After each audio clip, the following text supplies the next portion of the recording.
One engaging way to read the parables of Jesus is to see which character we might play in the story.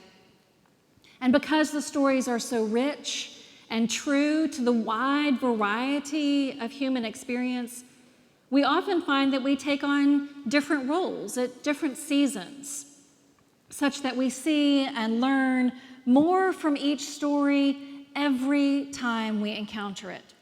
So rather than letting familiarity breed contempt, these stories we hear repeated again and again can continue to bring fresh wisdom because we enter them in new ways every time.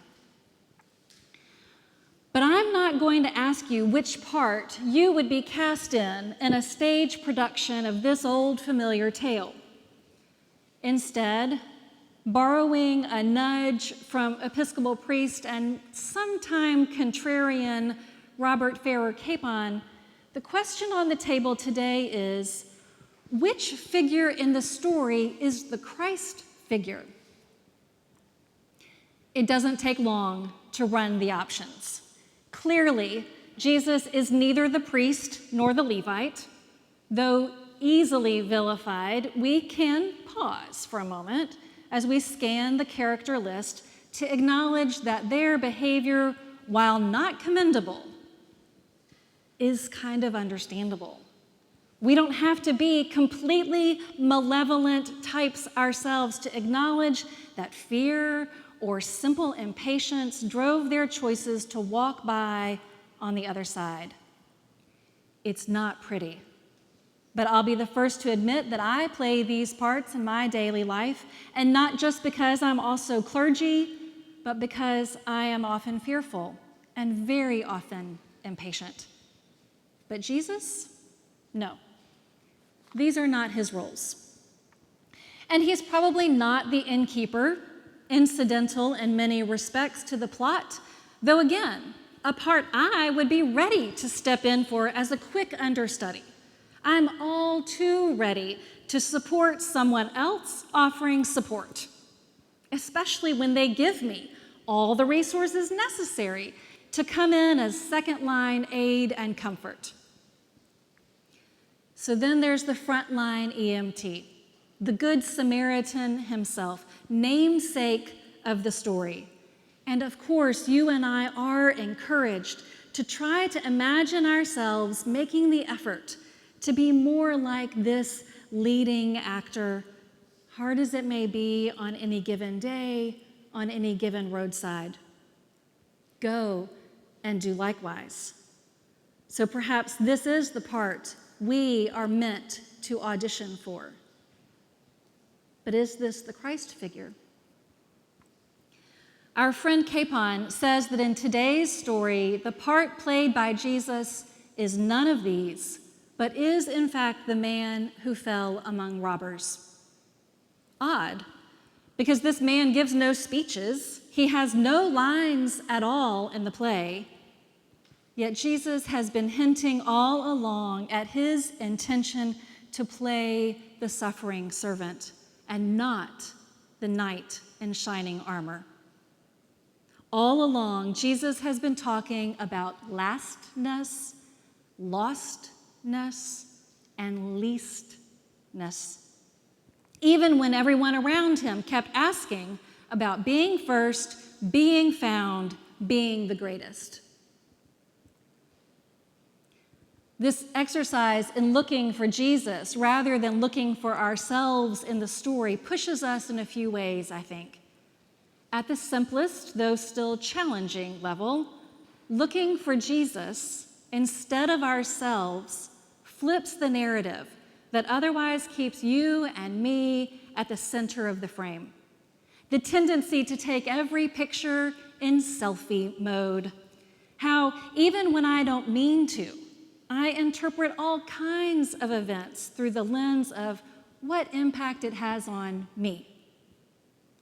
As it turns out, not everything is about me. The person in front of me did not cut me off to spite me, but just might be feeling the same worry and hurry that I am as we make our way down the road.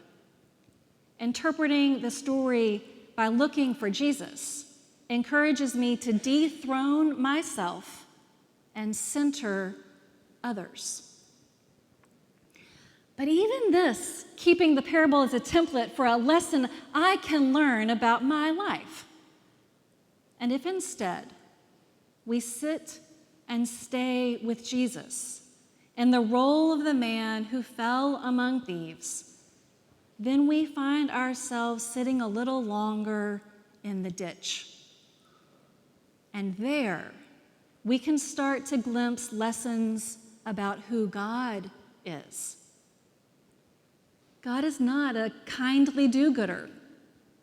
Or maybe more accurately, God is so much more than a kindly do-gooder.